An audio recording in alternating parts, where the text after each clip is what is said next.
Tessa needed to hurry, gather water, collect the last of her kindling, and return to her cottage before darkness fell.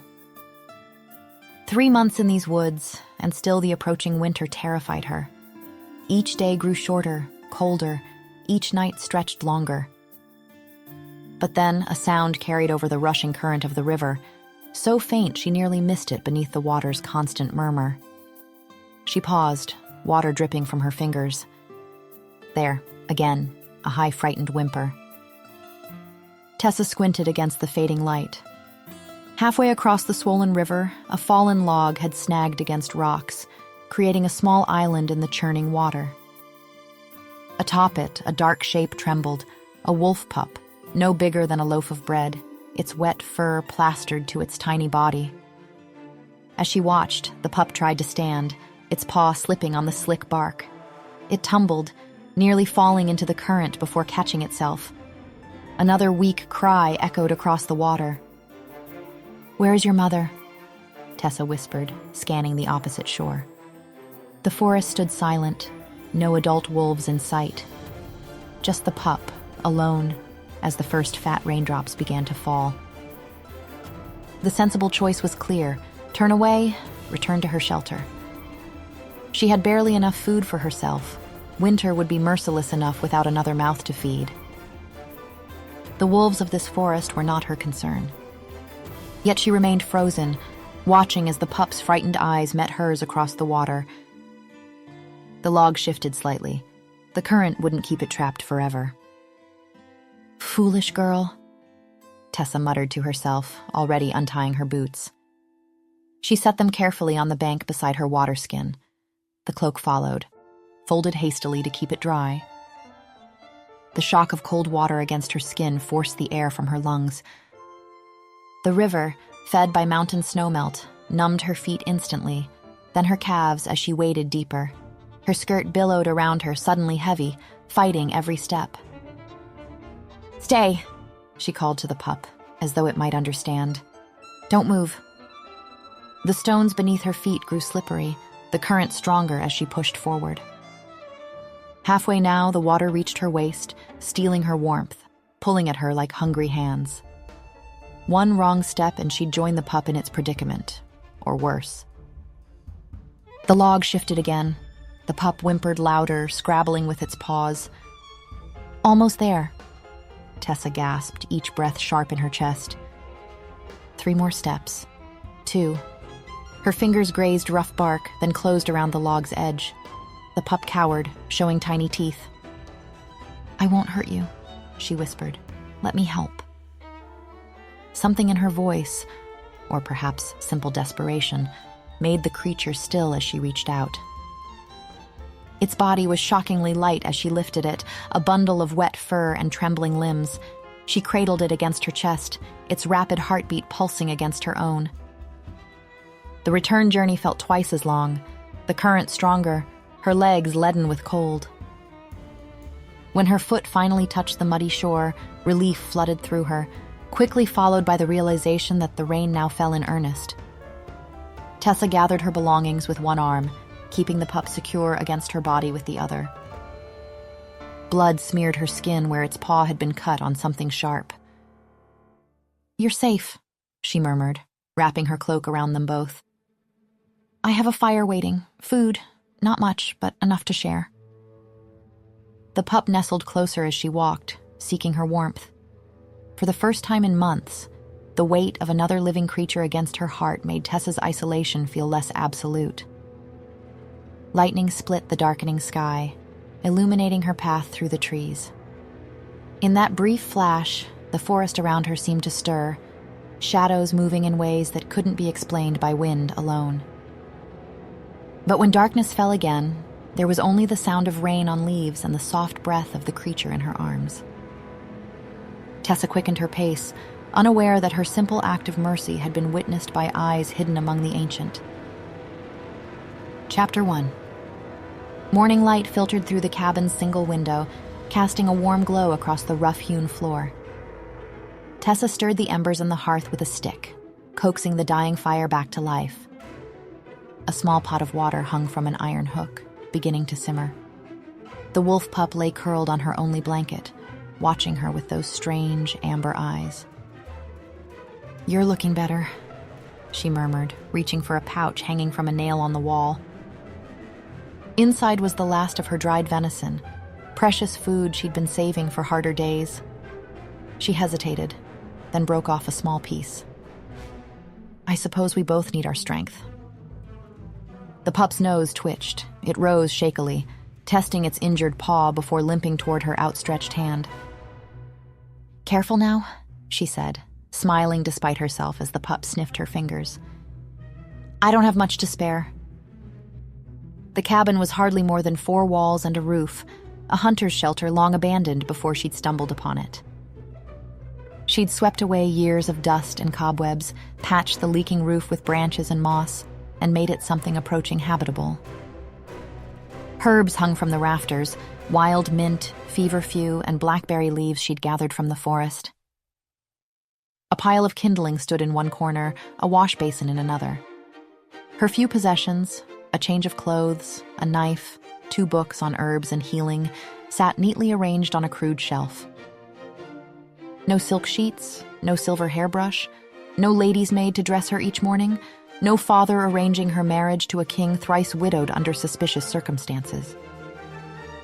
The pup took the meat from her fingers with surprising gentleness, retreating to the blanket to eat. "You're the first guest I've entertained," Tessa said, breaking another piece of venison. "I should warn you my hospitality isn't what it once was." Feeding another mouth would strain her meager supplies, but as she watched the pup eat, a knot inside her chest loosened. She'd forgotten how it felt to care for something beyond her own survival. She was reaching for the pot when she noticed the change. The constant background murmur of the forest, birds calling, leaves rustling, the faint babble of the distant river, had stopped. An unnatural silence pressed against the walls of her cabin, heavy as stone. The pup froze, meat forgotten, its ears pricked forward. "What is it?" Tessa whispered, her voice suddenly too loud in the stillness. The pup whined, rising to its feet. It limped toward the door, then looked back at her expectantly. The silence deepened. Something was out there. Her heart quickened. 3 months she'd remained hidden, 3 months of looking over her shoulder. Had the king's men finally found her? Were they surrounding her cabin now, waiting to drag her back to a marriage she'd fled? The pup scratched at the door, whimpering urgently. Tessa's hands trembled as she reached for the iron poker by the fire, a poor weapon, but the only one she had. She moved to the door, pressing her ear against the rough wood. Nothing, not even the wind. Her fingers hesitated on the latch. Every instinct screamed to bar the door, to hide, but she couldn't bear not knowing. Slowly, she pulled the door open a crack. A gasp escaped her lips. Wolves, dozens of them, standing in perfect stillness, forming a wide circle around her cabin. Their fur ranged from silver gray to tawny to deep brown, but their eyes were all the same unnatural amber as the pup's, reflecting the morning light like polished coins. The pup struggled against her legs, trying to push through the opening. "No," she whispered, but it squeezed past her before she could catch it. The wolves watched, motionless, as the pup limped into the clearing. Then, like a sea parting, they shifted, creating a path through their midst. From the trees beyond stepped a wolf unlike any Tessa had ever seen or imagined. Massive, shoulders reaching higher than her waist, with fur as black as midnight. It moved with liquid grace, power contained in every step. This was no ordinary wolf. It was something from legend, too large, too aware. The great wolf's gaze locked with hers, and Tessa forgot to breathe. Those eyes held more than animal intelligence. There was knowledge there, ancient and feral and somehow human. The pup yipped, breaking the spell. A smaller gray wolf stepped forward from the pack, nuzzling the pup with obvious relief. Its mother, Tessa realized as the pup pressed against the female wolf's legs. The black wolf lowered its massive head, a bow, unmistakably deliberate. Then, as if responding to an unheard command, every wolf in the clearing threw back its head and howled. The sound washed over Tessa like a physical force, primal and haunting. It vibrated in her chest, raising the hair on her arms. This was no ordinary pack behavior. This felt like gratitude. When the last howl faded, the black wolf turned and disappeared into the trees. The other wolves remained, still forming their perfect circle, still watching her with those uncanny eyes. Moments later, the black wolf returned, dragging the carcass of a young deer. With deliberate steps, it brought the offering to her doorway and dropped it at her feet. Then it stepped back, those piercing eyes never leaving her face. Tessa stared at the deer, a gift that would feed her for weeks. The wolf waited, as if expecting a response. Cautiously, she reached toward the carcass. The wolf watched her movements, then did something impossible. It rose onto its hind legs. Tessa stumbled back, clutching the doorframe for support. The wolf's form rippled, like heat waves above Summerstone. Fur receded, limbs elongated, spine straightened. Bones shifted beneath skin with audible cracks. Where the wolf had stood, a man now rose to his full height. Tall, taller than any man she'd ever seen, with powerful shoulders and arms corded with muscle. His skin was bronzed as if burnished by years of sun, marked with old scars. Dark hair fell past his shoulders, wild and untamed. Around his neck hung a thin chain with something that caught the light. But it was his eyes that held her frozen. The same eyes that had stared at her from the wolf's face. Human in shape now, but still burning with that feral intelligence, that ancient awareness. The man who had been a wolf took a step toward her, head tilted slightly in curiosity. Tessa's mouth opened, but no sound emerged. The world tilted sideways. Darkness crept in from the edges of her vision, consuming the impossible sight before her. The last thing she saw before consciousness fled was his expression. Not threatening, not angry, but wondering, as if she were the magical creature, not him. Chapter 2. Tessa woke with a jolt, her cheek pressed against the rough wooden floor. The blanket where the wolf pup had rested lay empty.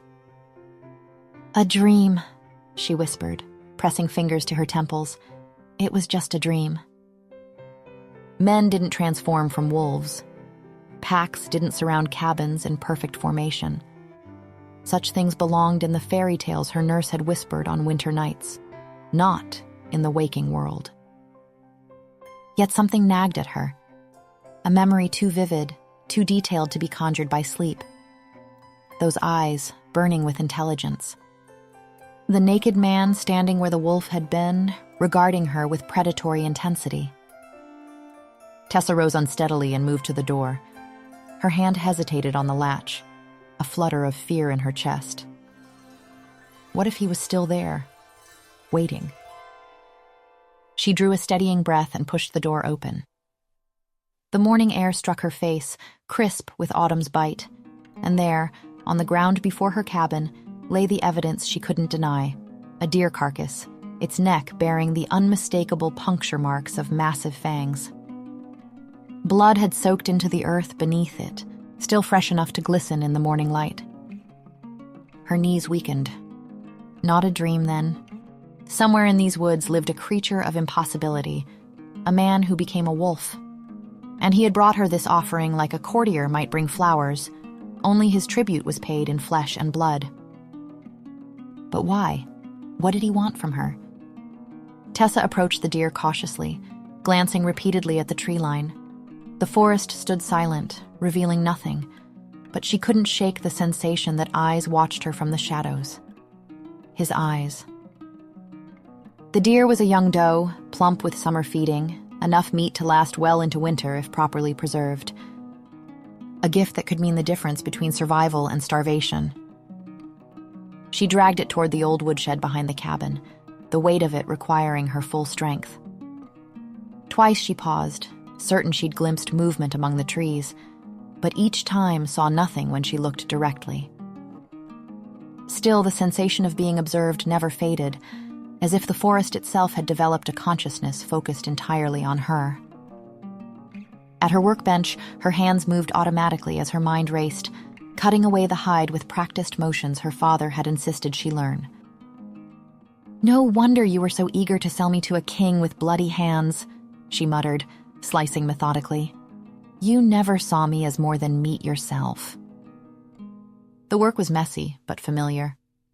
She hung strips to smoke over a small fire, packed others in the precious salt she'd discovered in the cabin's root cellar. By midday, her arms ached and blood stained her sleeves, but satisfaction warmed her chest.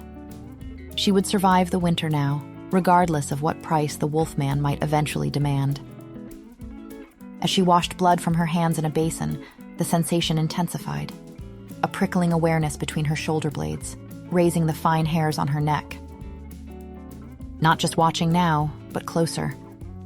She turned sharply, water dripping from her fingertips. The forest's edge revealed nothing, yet the feeling remained so powerful she could almost taste it, the focused attention of a hunter, measuring her every movement. "Is someone there?" she called, immediately regretting the words. If the king's men were watching, she'd just revealed herself. If it was the wolf, well, what did one say to a wolf who walked as a man and brought you gifts of slaughtered prey? Silence answered her, but not emptiness. The forest seemed to hold its breath, as if considering her question. A flash of movement caught her eye.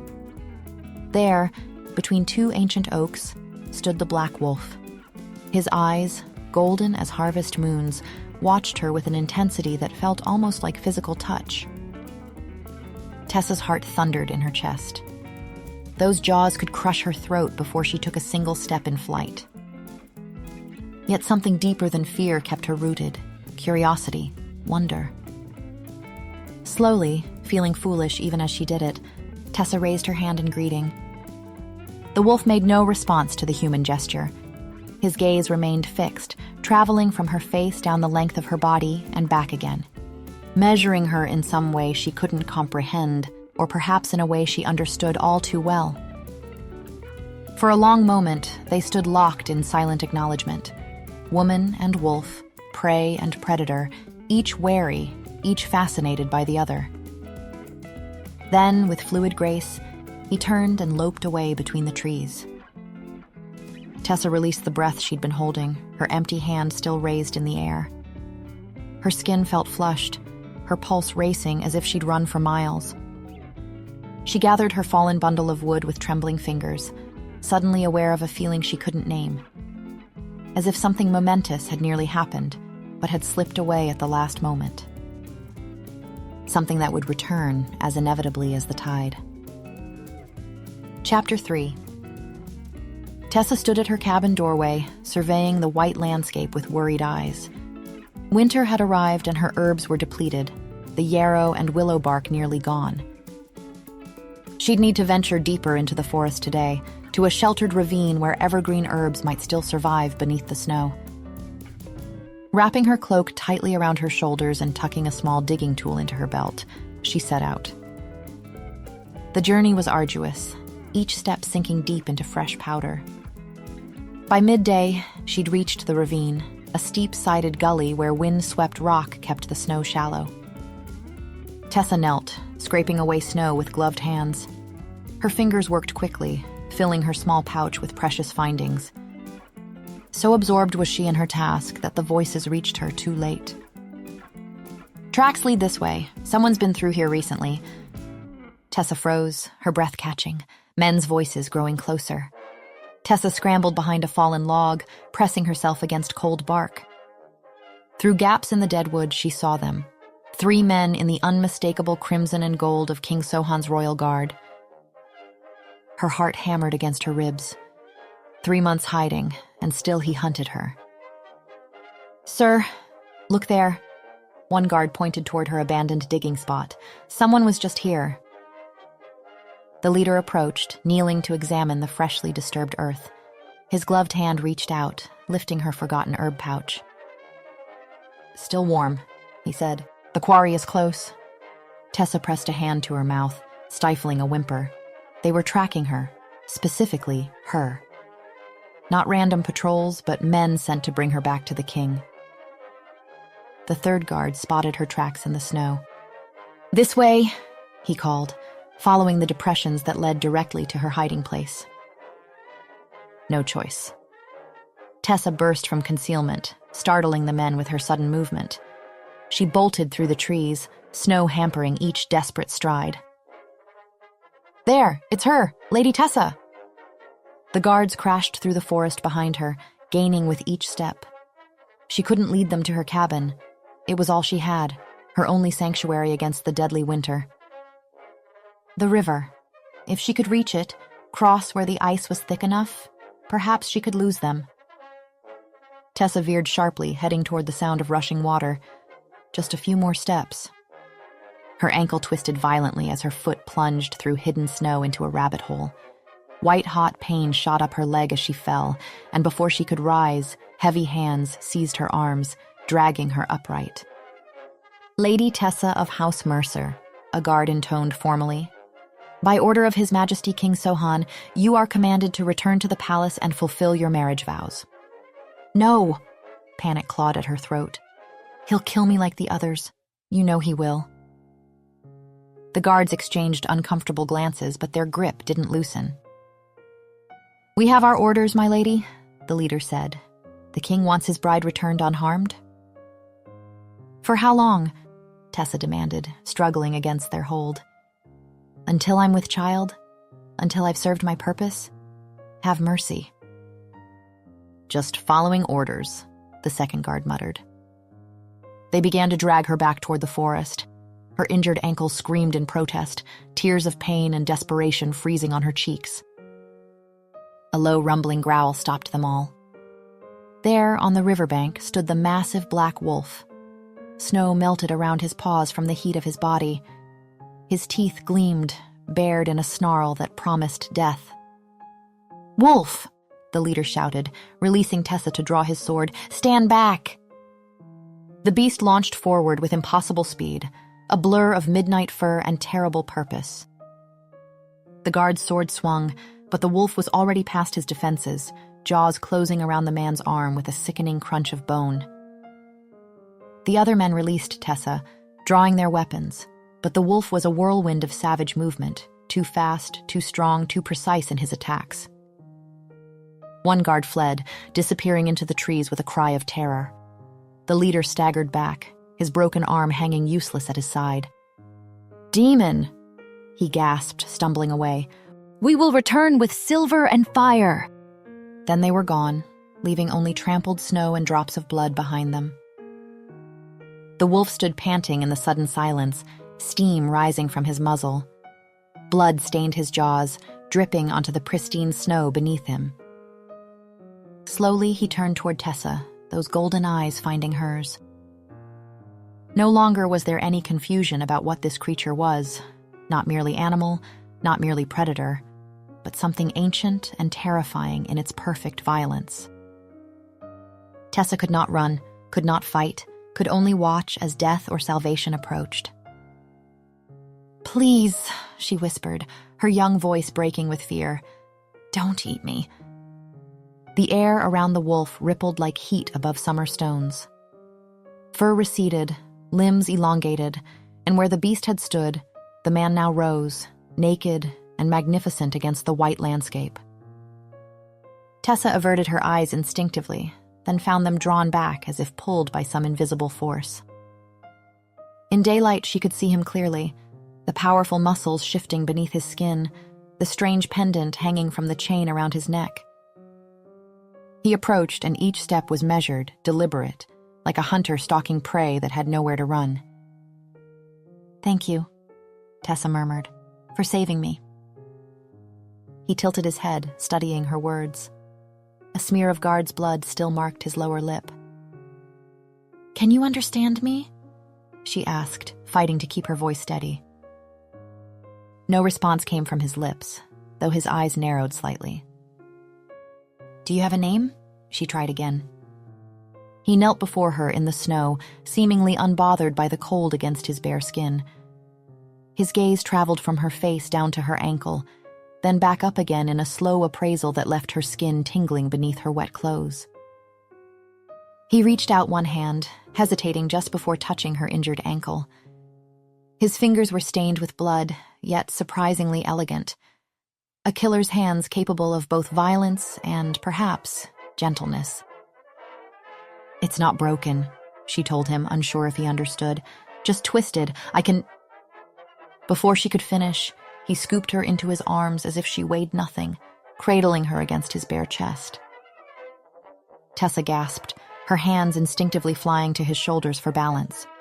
Her fingers met warm skin stretched over hard muscle, and she jerked them back as if burned, only to find nowhere else to place them. "Wait," she protested weakly. "I can walk." He silenced her with a single look, not cruel, but utterly implacable. He had decided she would be carried, and so she would be. There was no negotiation, no deference to her wishes. As he began walking, Tessa became acutely aware of how her body pressed intimately against his naked chest, and heat bloomed across her cheeks, spreading lower still. She had never been held like this, not by her distant father, not by the courtiers who had danced with her at arm's length.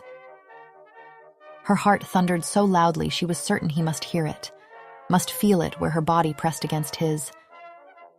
What did he see when he looked at her with those impossible eyes? A meal deferred? A curiosity? The forest embraced them both in its winter silence, predator and prey, savior and saved, bound together in a moment where all the rules of her former world had ceased to exist, leaving only this strange new reality where danger and salvation wore the same face. Chapter 4. The cabin's warmth enveloped them as Tessa limped inside with Khan's support. His massive frame seemed to shrink the small space, his wild presence making the familiar suddenly strange. Unlike her, who had been raised with rigid notions of propriety, he seemed entirely comfortable in his skin, indifferent to his exposure. His gaze followed her every movement with predatory focus, missing nothing. Tessa busied herself with finding herbs for her ankle, the silence stretching between them, broken only by the wind whistling through the cabin's crack. "You need clothes," she said finally, her voice higher than usual, unable to maintain the pretense of ignoring his nakedness any longer. "I can't have you catching your death after you saved me." She rummaged through her meager belongings, her hands trembling slightly as she produced her spare chemise and a woolen shawl. He stared at the offerings, head tilted. Not confusion, she realized, but assessment, as if clothing were a strange custom he found puzzling but was willing to humor. "Here," Tessa demonstrated, holding the chemise against her own body, then gesturing toward him. "For wearing." She slipped the chemise over his head with trembling fingers, guiding his arms through the sleeves. He complied, but his eyes never left her face as he did so, watching her reaction with an intensity that made her flush. The garment, loose on her slender frame, stretched precariously across his broad chest and stopped well above his waist, leaving him still largely exposed. "Well," she said, cheeks burning at the sight, "that won't do at all." He looked down at himself, plucking at the tight fabric with a curious finger. When he looked back up at her, his expression held something new, a glimmer of amusement at her discomfort, perhaps even enjoyment of it. Tessa retrieved her cloak next, gathering her courage before approaching him again. "Stand still," she instructed, surprised by the steadiness in her voice as she wrapped the cloak around his lower half and tied it at his waist. The makeshift skirt barely covered his thighs, but it was better than nothing. Still, the arrangement seemed to emphasize rather than diminish his physical presence, and a nervous laugh escaped Tessa's throat before she could stop it. The absurdity and tension of the situation suddenly overwhelming. The man's head snapped toward her at the sound, eyes brightening with interest. "Very amusing," she said, limping toward the hearth to put distance between them. "Now let me see about a fire before we both freeze." He followed, crouching beside her with fluid grace as she reached for her tinderbox. She could feel his breath on her neck as he leaned closer still, their shoulders touching as he sniffed at the tinderbox with intensity. "This," she explained, her voice betraying her awareness of him, "makes fire." His eyes lit with genuine interest. Tessa placed the box in his palm, intending to show him how it worked. Instead, he immediately pried it open, tipping the precious flint and steel onto the floor with a decisive sound. "Khan!" he exclaimed, pointing at the scattered contents, the sound more declaration than question. No, Tessa said, gathering the pieces. "Though I suppose that answers what to call you."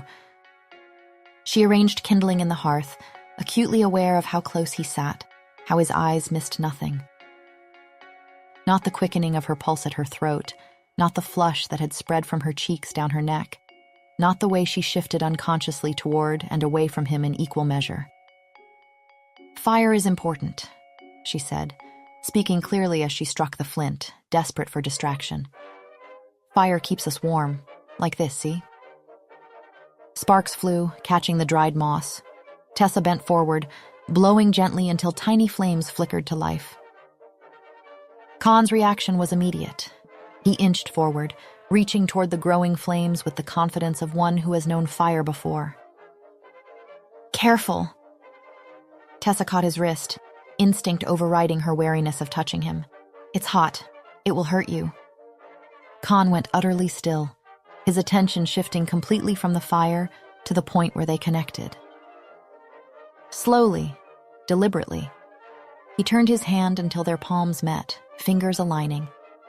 His dwarfed hers, calloused where hers were smooth, yet the connection felt dangerously right. His thumb brushed across her inner wrist, finding the rapid flutter of her pulse. Tessa's breath caught at the intimate touch. She pulled away as if burned.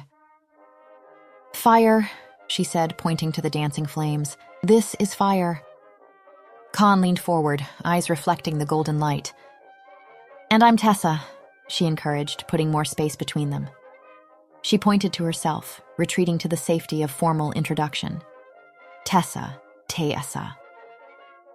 He watched her lips form the word, his gaze tracking the movement with an intensity that made her suddenly conscious of her mouth. "And you," she continued, pointing to him. "Khan." Instead of repeating his name, he reached out, his finger deliberately touching the tip of hers, then following her gesture to press against his own chest. "Yes," Tessa nodded. She tapped her own chest, keeping well back from him this time. "Tessa," then pointed to his. "Khan." His smile broadened. He pressed his palm to his chest, the movement drawing attention to the powerful muscles beneath the straining chemise. "Khan," he said clearly, then reached forward to touch not her shoulder, but the hollow of her throat where her pulse leapt visibly beneath his fingertip. "Tessa," he said. She froze at the contact, unable to retreat, unwilling to show fear. "Yes," she whispered, "that's right." His expression shifted from satisfaction to something hungrier. In the firelight, he looked entirely a man, a dangerously handsome one, with strong features and eyes that held depths of intelligence she'd only begun to glimpse. As he leaned closer, his finger still resting lightly against her throat, the light caught something gleaming against his chest. "What's this?" Tessa murmured, reaching toward it with genuine curiosity. Khan remained still, watching her fingers approach with the patience of a predator. She gently lifted the jewelry, a ring, and her breath hitched as recognition dawned. It bore the royal seal. Not just any royal seal, the very emblem that had adorned the marriage contract she'd fled, the symbol of King Sohan's house. How had this wild man come to possess such an item? Had he stolen it? Khan watched her face, registering her change in mood with keen perception. His hand covered hers where it held the ring, not restraining, but establishing connection. "Khan," she whispered, studying his features. "What's your story? Where did you come from?" He didn't answer, couldn't answer. His hand still covered hers, warm and sure, the ring caught between their fingers. Chapter 5. The days grew shorter as winter deepened, yet Tessa found herself watching the tree line with a mixture of anticipation and wariness each morning. Khan came with increasing regularity, emerging from the forest with silent grace. She noticed a pattern forming. At first, he had appeared mostly in wolf form, but now he chose his human shape more often, as if conscious of her reaction to him. Always he brought gifts. Not merely food for sustenance, but things that showed observation. Winter berries from branches too high for her to reach, unusual stones with patterns that caught the light. In return, Tessa created proper clothing for him, though the task involved standing closer than felt entirely safe, measuring his broad shoulders and the powerful muscles of his thighs. His body radiated heat that seemed to pull her forward like gravity. "Arms through first," she instructed one morning, holding up the shirt she'd spent evenings crafting. Khan complied, his expression not confused but calculating, as if indulging her strange human custom while finding it unnecessary. The shirt strained across his chest in a way that concealed nothing of the power beneath. By midday, he'd invariably shed the shirt, claiming his freedom with unmistakable relief. But the trousers he tolerated only after Tessa made it clear she would not continue their lessons without some concession to modesty. Their days fell into a rhythm fraught with unspoken currents. Morning brought language lessons, simple words at first, objects they could touch, and actions they could demonstrate. "Water," she said, holding up a cup. "Water," he repeated, the word flowing smoother each day. "Bread." "Bread," he echoed, reaching not for the loaf but for her wrist, his fingers encircling it with gentle pressure as he took the food from her hand. "You must ask first," she said, trying to maintain the structure of the lesson despite her racing heart. "Say, please." His eyes held hers as he formed the word, "please," with a deliberateness that transformed the simple request into something that felt far more intimate. His vocabulary grew with remarkable speed, though he spoke rarely, relying more on the physical language that seemed to come naturally to them both. On a clear day when fresh snow had fallen, Khan arrived with unexpected companions. The wolf pack emerged from the trees behind him, arranging themselves in a loose semicircle at the edge of the clearing. While the wolf pup Tessa had rescued, which she called Asher, often joined them, providing a welcome buffer when the intensity between them grew too charged, she had yet to see the whole pack again. "You've brought your family," she said softly. Khan nodded, something possessive in the glance he cast between her and the wolves. "Pack," he said simply, then looked at her with unmistakable meaning. The message in his eyes was clear. They were his, and so was she. Asher darted forward from behind her, reuniting with the smaller gray wolf Tessa recognized as his mother. The female wolf nuzzled him, then looked toward Tessa with what seemed like acknowledgement. Emboldened, Tessa approached the gathered wolves slowly. "They cannot understand," Khan said, his speech improving daily. "Not like Khan. They're just normal wolves," Tessa realized aloud. "You're different." Something flickered in his expression, knowledge or memory perhaps, but he simply nodded. "Different," he agreed, though the way he said it held no confusion or question. He demonstrated how the pack communicated, showing hunting formations in the snow, how they signaled danger, expressed dominance and submission. His movements flowed with assured power, reminding her that beneath his attempt at human behavior lurked something wild and dangerous. He wasn't pretending to be a wolf in human form. He was both creatures at once, perfectly integrated. "You were raised by them?" she asked. He nodded, eyes tracking the playing wolves. "Always pack," he said. As winter's grip tightened, they spent more evenings by the fire, Tessa reading aloud from her few books while Khan listened. His appearance remained wild, hair growing longer, beard thickening, until one evening Tessa could stand it no more. "Let me help you," she said, retrieving her small knife and a bowl of water. "Sit."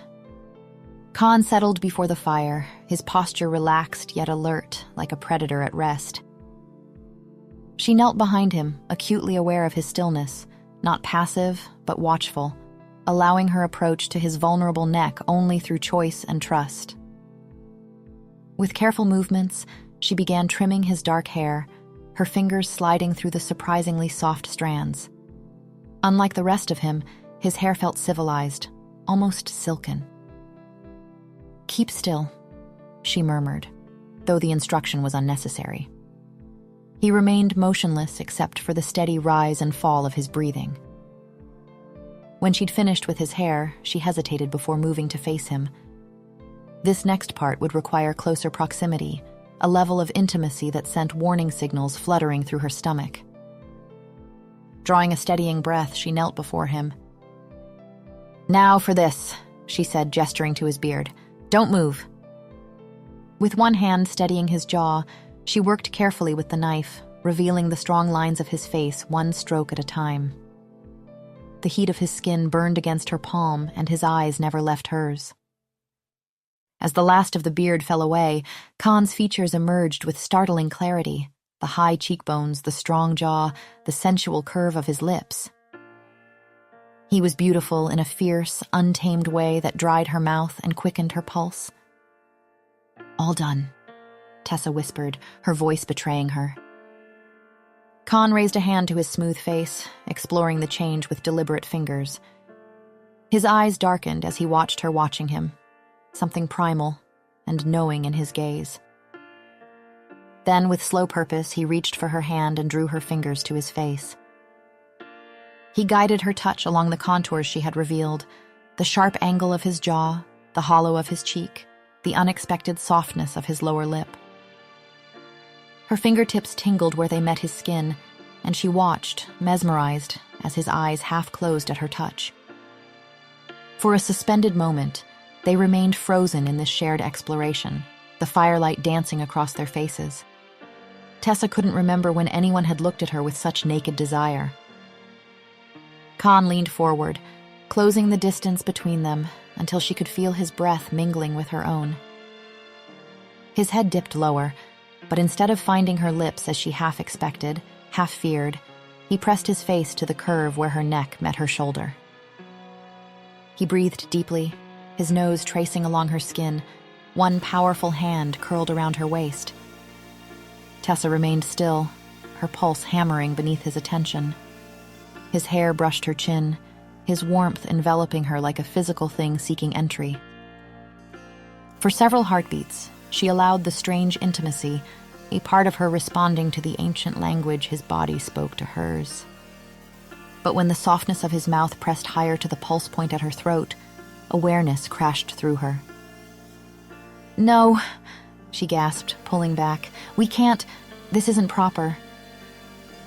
Khan straightened, his head tilting slightly, a small smile playing at the corner of his mouth, not mocking, but clearly amused by her protest. "Proper," he repeated, the word seeming foreign on his tongue. His eyes never left hers as he reached for her wrist, encircling it again with gentle but firm fingers. "Khan," she warned, though her voice held little conviction, "I am a lady of—" He silenced her with a single finger pressed softly against her lips, the gesture so unexpected it stole her words. His expression held neither apology nor confusion, for had no concept of the boundaries she'd been raised with. With deliberate slowness, he turned her wrist upward and pressed his lips to the sensitive skin where her pulse beat visibly. A small sound escaped Tessa's throat, halfway between protest and pleasure. Khan smiled against her skin, then raised his head, triumph clear in his eyes. He had proven his point without words. Her body spoke truths her lips denied. Mortified by her own response, Tessa snatched her wrist back. "You mustn't," she began, her voice unsteady. To her shock, Khan laughed, a fully human sound, rich and deep. Not the awkward imitation of earlier days, but genuine amusement at her conflicted state. The laugh transformed him further, making him seem less wolf, more man, yet somehow more dangerous for it. With surprising gentleness, he reached out to brush a strand of hair from her face, the gesture both tender and possessive. He rose to his feet with fluid grace, towering over her in the small cabin. "Late," he said, the single word carrying more meaning than his limited vocabulary should allow. Tessa nodded, grateful for the reprieve, yet strangely disappointed. "Yes," she whispered, "it's late. You should go." At the door he paused, looking back at her with an expression that needed no words to translate, a promise to return, a certainty that what had begun between them would continue. Not a question, but an inevitability. After he disappeared into the darkness, Tessa pressed trembling fingers to her wrist where his lips had touched, her skin still burning from the contact.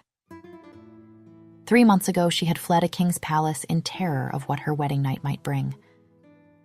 Now, in a humble forest cabin, she found herself drawn to a man who was more wolf than courtier, one intent on claiming her willing surrender. And what terrified her most was not his determination, but how close she had already come to giving it. Chapter 6. 3 days had passed since Khan's lips had touched Tessa's wrist. 3 days since the heat in his eyes had promised what was to come. And for 3 days, he hadn't returned. The first morning without him, Tessa had felt relieved, a reprieve to gather her composure. By evening, relief had given way to curiosity. By the second day, curiosity had transformed to worry. Now, as the third morning dawned, Tessa paced her cabin, alternating between irritation and concern. "Why should I care where he's gone?" she muttered, aggressively stoking the fire. "He's a wild creature. He comes and goes as he pleases."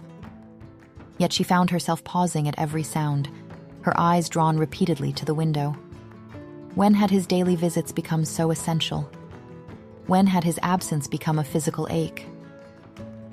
By midday, snow had begun falling heavily. Her food stores wouldn't last forever. With a decisive nod, Tessa reached for her cloak. "If the wolf won't bring food, then I'll find it myself." She had watched Khan track prey, had observed his hunting techniques. She was no helpless noble girl anymore. 3 months in the forest had hardened her. Tessa followed rabbit tracks in the fresh snow, moving silently as Khan had shown her, improvised snare in hand. The snap of a twig, not beneath her careful feet, but somewhere deeper in the forest, froze her in place. Men. She scrambled up a massive oak, pressing herself against the trunk as voices approached. 5 men in the king's colors emerged below, royal guards on patrol. Among them, she recognized the leader from her previous encounter, his arm splinted where Khan had broken it. Beside him walked an older man with graying beard, a crossbow strapped to his back. "I'm telling you, Draven," the leader insisted, "it wasn't a normal wolf. It was a demon, twice the size of any wolf I've seen, with eyes like burning gold." The gray-bearded man, Draven, adjusted his crossbow strap without comment. "Listen to Tyson," one of the younger guards laughed, still having nightmares about big bad wolves. "It broke my arm with one bite," Tyson snapped, "then transformed into a man before our eyes." The laughter died. The younger guards exchanged uneasy glances. "You hit your head when you fell," one suggested. "Believe what you want," Tyson muttered. "But old Draven knows I'm not lying, don't you?" The older guard's eyes scanned the forest. "I've hunted in these woods for 40 years. There are things here older than the kingdom." "Well, wolf or no wolf, we need to find the girl," one said. "King Sohan grows more impatient by the day." "And more dangerous," another added quietly. "What do you think he'll do to her when we bring her back?" the youngest guard asked. Tyson shrugged. "Probably the same thing he did to his other queens." Ice slid down Tessa's spine. She'd suspected, but hearing it confirmed by the king's own men turned fear to certainty. "Hush," Draven said suddenly. "Hear that?" Tessa realized her foot had slipped, causing a branch to crack beneath her weight. Draven moved around the tree and spotted her, their gazes locked before he called out, "Found something, boys." "Well, well," Tyson smiled unpleasantly. "Come down from there, princess." "I am no princess," Tessa called down, clinging tighter. She's right, Draven said. She is a queen, married to our king. Tyson snorted. Not for long at the rate he goes through wives. Get down, another guard demanded, or we'll cut the tree down with you in it. I'll die before I return to him, she said, meaning every word. Tyson unsheathed his sword. That can be arranged, though His Majesty prefers to do the killing himself. The younger guards laughed, but their mirth died as a bone-chilling howl pierced the forest silence. No, Tyson whispered, his face draining of color. Not again. The massive black wolf burst from the undergrowth like a shadow given form, launching into their midst with terrifying precision. He went for Tyson first, fangs closing on the arm that had already felt their power. The man's scream cut through the forest as bones shattered anew. Tessa watched as Khan fought, not with blind rage, but with calculated strategy. 2 guards fled. A third lay moaning, leg mangled. Tyson had collapsed against a tree. Only Draven remained standing, crossbow aimed at the wolf's heart. Khan turned to face him, hackles raised, growling. So, Draven said softly, you survived after all. The wolf snarled, muscles bunching. Tessa saw it then, a knife concealed in Draven's other hand. Look out, she screamed. To her astonishment, Draven lowered both weapons and placed the knife on the snow. I spared you once, years ago, he said to the wolf. I'll spare you again today. But the king won't be so merciful. He hunts you still. Tessa began climbing down, desperate to reach Khan. Movement flashed. Tyson lurched forward, grabbing the discarded knife. Khan! Tessa screamed. The wolf turned too late. Tyson drove the blade deep into Khan's flank. A terrible sound tore from Khan's throat as he whirled, jaws closing around Tyson's neck. Blood stained the snow as Tyson collapsed. Khan staggered, a strange green substance visible on the blade embedded in his side. No, Tessa cried, dropping to the ground and running to him as his legs buckled beneath him. What's happening? She demanded, looking up at Draven with tears freezing on her cheeks. What was on that knife? Wolfsbane extract, Draven answered grimly. Poison, fatal to shifters. Shifters? Tessa repeated. Men who can turn into wolves, like him, like our first queen, his mother. Tessa's mind reeled. His mother was the queen? Before Draven could answer, Khan's form rippled. The transformation seemed agonized, fur receding, limbs elongating until the man lay before them, naked and vulnerable, the knife protruding from his human side. His eyes, dulled with pain but still golden, found hers. One hand reached weakly toward her face. Please, Tessa begged, turning to Draven. Is there a cure? I don't know, he admitted. But his mother's people might. They carried Ka'an to her cabin, Draven's cloak wrapped around his body. Blood dripped steadily from his wound as they walked. The queen, Esther, came from the neighboring kingdom, Draven explained. She fell in love with King Sohan, who returned her affection, but she kept her wolf nature secret. And then? Tessa asked. She gave birth to a son with glowing golden eyes. The king accused her of witchcraft. In desperation, she revealed her true nature. The king was horrified, Draven continued once they'd settled Khan on the cot. Not just by the transformation, but by the legend that a shifter's bite is fatal to humans. His love turned to hatred, of her, of their child, of all shifters. So he planned to kill them both? He had poison created specifically to kill shifters. When the queen discovered his plan, she fled with the infant prince. I was sent to hunt them down. You? Tessa's hand stilled. Draven nodded. I tracked them until I cornered them near a wolf den. You killed her, Tessa whispered. She fought, Draven said, his voice hollow with regret, transformed to protect her child. And the baby? Tessa demanded, her hand finding Khan's. You left an infant to die? Shame crossed the hunter's face. Yes. That was not right, Tessa said, anger cutting through fear. That was murder. I am a hunter. I do what I am contracted to do. She saw the guilt in his eyes and seized upon it. Then I contract you now, she said firmly. Go to his mother's people. Tell them the prince lives but needs help. Draven shook his head. I am the king's man who killed their queen. They'll tear me apart. Or they'll listen when you bring news of her son, Tessa countered. You owe him this chance. Khan's breathing had grown labored, his skin burning with fever. The wound seeped blood mixed with greenish fluid. Draven studied them both, the dying shifter prince and the desperate young queen willing to defy a king for him. I'll try, he said finally. Keep the blade in until help arrives. Removing it will only spread the poison. Keep him cool and make him drink water if he wakes. He moved toward the door. If I don't return by tomorrow's nightfall, it will be because I can't. Tessa nodded. Go quickly. After Draven departed, she bathed Khan's face with cool water. His eyes flickered open occasionally, focusing on her with confusion before pain dragged him back under. Hold on, she whispered, pressing her lips to his burning forehead. Please hold on.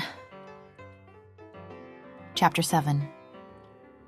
Through the night, his condition had steadily worsened. The strange green discoloration spread outward from the wound, veining his side with unnatural color. His breathing grew more shallow with each passing hour.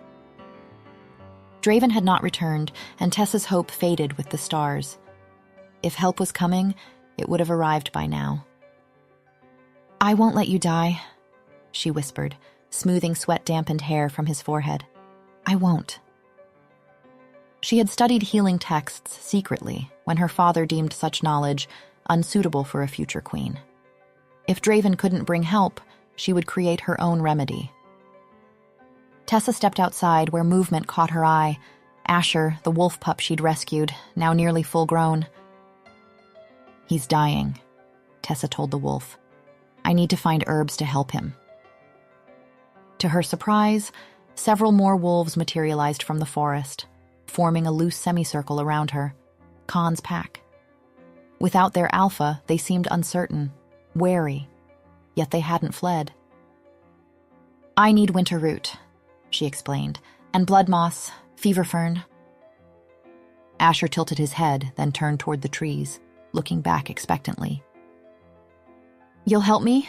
She whispered. The wolf started forward, pausing to ensure she followed. The rest of the pack flanked them as Tessa hurried after Asher.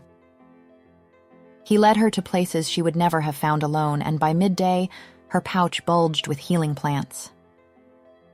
Tessa worked feverishly, grinding herbs into poultices, brewing others into bitter teas.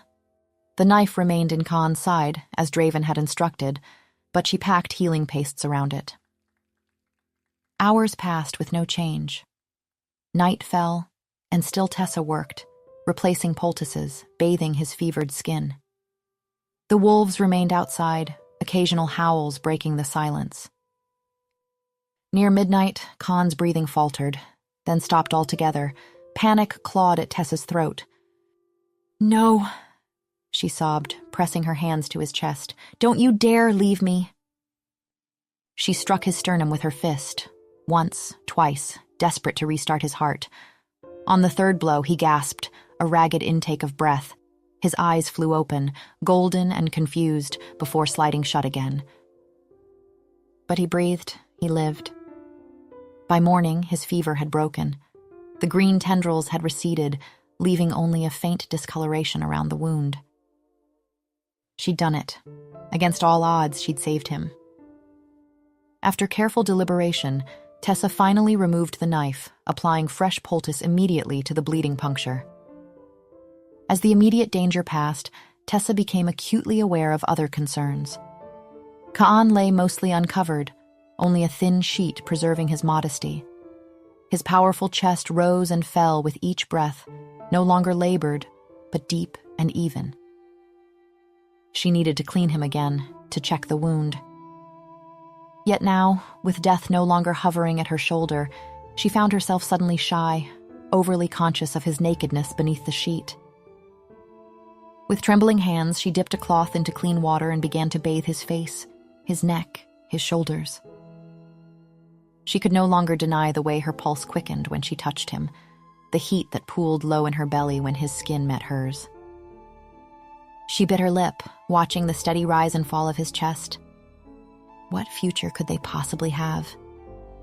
Once he recovered, once he learned the truth about his heritage, would he even want her? She was so lost in these spiraling thoughts that she didn't notice his eyes had opened until his hand closed gently around her wrist. Tessa. Her name on his lips startled her from her reverie. She looked down to find him watching her, those golden eyes clear and alert for the first time in days. "Khan," she whispered, throwing her arms around him, pressing her face against his neck. "You're awake. You're alive." His arms encircled her, one hand tangling in her hair, holding her against him with surprising strength. She felt his heart beating against her own, strong and steady. "You saved me," he said, his voice rough but his words clearer than she'd ever heard them. The day passed in quiet care, Tessa preparing broth, changing bandages. His recovery seemed almost miraculous. By evening, he could stand briefly, leaning heavily on her shoulder. As night fell, Tessa knew she could no longer delay the inevitable conversation. "Khan," she began, kneeling beside him. "We need to leave. The king, your father, will send more men. We're not safe here." "Your mother was a queen," Tessa continued urgently. "Your father is King Sohan, the same king I fled from, the same king who hunts us both." Understanding dawned in his eyes, pieces falling into place. His hand touched the royal crest that still hung around his neck. "Father killed mother." "Yes," she whispered. "And he'll kill us too if we stay.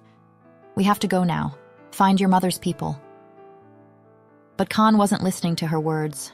His eyes had darkened, focusing on her face, her lips, with an intensity that made her words falter and die. "Khan," she tried again, her voice less certain. "Did you hear what I said? We need to—" He silenced her with a finger pressed gently to her lips, then replaced his finger with his lips. The kiss caught her completely off guard. It was tentative for only a heartbeat before deepening into something raw and demanding. His hand slid into her hair, drawing her closer. "Wait," she gasped when they finally parted. "We can't. You're still healing, and we need to leave, and this isn't—" He kissed her again, more insistently. His hands found the laces of her dress, tugging with gentle but unmistakable intent. "Need you," he murmured, the simple declaration sending a shiver down her spine. The urgency in his voice, the naked desire in his eyes, broke through her last defenses. 3 days she had watched him fight for his life, had thought him lost to her forever. Now he was alive, warm, real beneath her hands, and suddenly her carefully constructed arguments about propriety and timing seemed meaningless. "We're not married," she said weakly, even as she allowed him to ease the dress from her shoulders. Khan's laugh was low and knowing. His eyes, gleaming gold in the firelight, held no concern for human customs or courtly rules. When his lips found her throat, Tessa's remaining resistance crumbled. Her hands moved of their own accord, exploring the contours of his chest, his shoulders. At the height of their passion, she finally admitted the truth she'd been denying for weeks. "I love you," she breathed against his skin. His answer was a growl of pure satisfaction, his arms tightening around her. No words. He needed none. His body, his eyes, his touch had already declared what he felt more clearly than any human language could express. Later, wrapped in blankets before the fire, Tessa found herself drifting toward sleep. The danger hadn't disappeared. They would need to leave soon. But for this moment, she allowed herself to simply exist in the circle of Khan's arms. She was nearly asleep when a sound outside the cabin jarred her awake, the soft crunch of footsteps in snow, too deliberate to be animal. Khan tensed beneath her, his body instantly alert. "The King's Guards," Tessa whispered, fear flooding back. Khan rose from the bed, moving to the window. Through the icy pane, the moonlight revealed a sight that stole her breath. Surrounding the cabin stood dozens of massive wolves with gleaming eyes that reflected the moonlight like lanterns. Among them walked tall figures that seemed to shift between wolf and human form. And there, approaching the cabin door, was Draven. Beside him walked a regal woman wrapped in furs, her eyes gleaming the same impossible gold as Khan's. Tessa's hand found Khan's as understanding dawned. The shifters had come, not the King's men, but something far more ancient and powerful. "Your people," she whispered. "They've found you." Epilogue. Tessa stood waiting at the edge of a small clearing, her cloak pulled tight against the lingering morning chill. Behind her, Draven conferred quietly with Rhea, Khan's aunt, and the leader of the Shifter clan who had come to claim their lost prince. "A hunting accident," Draven was saying, his weathered voice carrying on the breeze. "The king's runaway bride, tragically lost in the forest. I'll bring back evidence enough to convince him." Rhea nodded, evaluating the old hunter who had once been her people's enemy. "And what will you gain from this deception, Hunter?" she asked. "A conscience somewhat clearer," Draven answered simply. Tessa turned away, giving them privacy for their planning. Her attention focused instead on the edge of the forest, where Khan, in his wolf form, stood surrounded by his pack. The massive black wolf moved among his family, touching noses with each in turn, exchanging what she now understood were complex communications through scent and subtle body language. These were not the shifters who had come to claim their lost prince. These were the ordinary wolves who had raised him, protected him, taught him to survive in a world that would have destroyed him. They could not follow where he was going. Their territory, their lives, remained here in the forest that had sheltered them all. The sight brought unexpected tears to her eyes. Another farewell, another severance from the familiar. Rhea approached, standing beside Tessa as they watched the wolves' goodbye ritual. "He considers you his mate," the older woman said without preamble. "You understand what this means among our kind?" Tessa nodded, remembering the conversation from days earlier when the concept had been explained. Among shifters, mating was a bond formed through either fate or choice, and sealed through physical union. It was, in its way, both simpler and more profound than human marriage. "I understand," she said quietly. "But does he?" Rhea's lips curved in a rare smile. "He understood long before you did. The wolf in him recognized you as his mate from the moment you saved that pup. For him, it is not a question or a choice. It is simply fact, as certain as the moon's pull or the changing seasons." Rhea's expression softened slightly. "And you?" she added. "Do you feel the same certainty?" The question gave Tessa pause, not because she doubted her feelings, but because she wanted to honor its importance with a thoughtful answer. "In my world, marriages are arranged for advantage, not affection," she said finally. "I ran from such a marriage into the forest, hoping only for freedom. I never expected to find love there instead." She looked at Ka'an, still moving among his wolf family. "I'm nervous about the life ahead, but I've never been more certain of him." Rhea followed her gaze. "He straddles two worlds, never fully wolf, never fully human.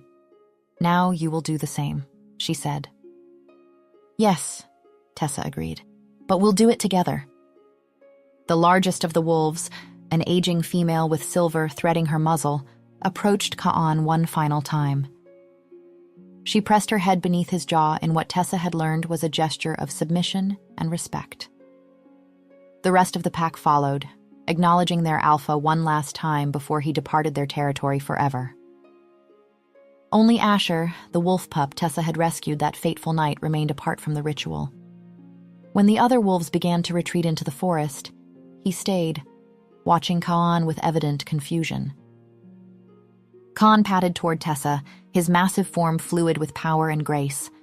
As he reached her side, his form rippled and shifted, fur receding, limbs elongating, until the man stood where the wolf had been. Rhea, accustomed to such transformations, didn't flinch, though Draven still averted his eyes. "They understand," Kaan said simply, accepting the clothes Tessa handed him. His words were few but carried weight. The wolves recognized he was embarking on a journey they couldn't follow. "Will they be all right without you?" Tessa asked, watching the pack disappear into the shadowed forest. Kaan nodded as he dressed. "Strong pack, new alpha soon." His eyes followed her gaze to where the growing pup still lingered. "But Asher comes." As if hearing his name, the young wolf trotted forward, coming to stand beside Tessa.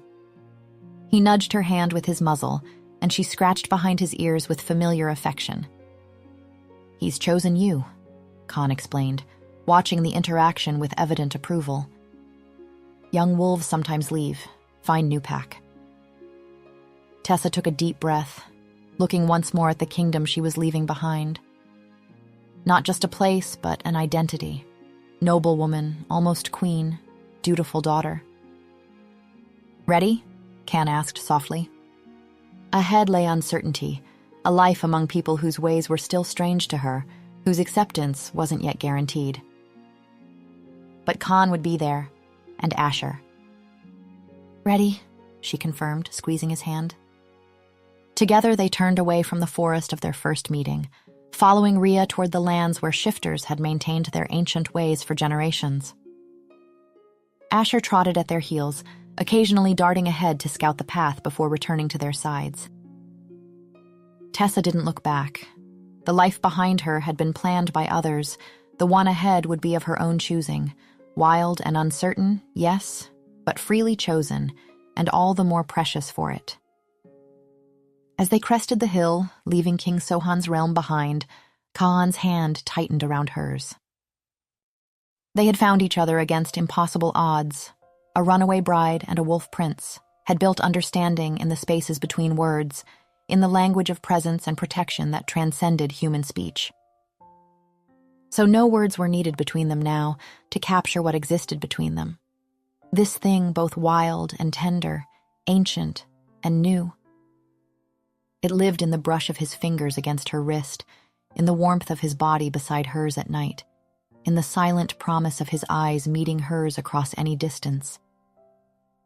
Whatever lay ahead, whatever new words they would learn, whatever challenges they would face, this wordless truth would remain, steady as the North Star guiding travelers home. Thank you for listening. I hope you enjoyed this story. Don't hesitate to leave a comment. I always love hearing your thoughts. And if you'd like more stories, you can find exclusive ones on my Patreon page. The link is in the description. See you soon for the next story.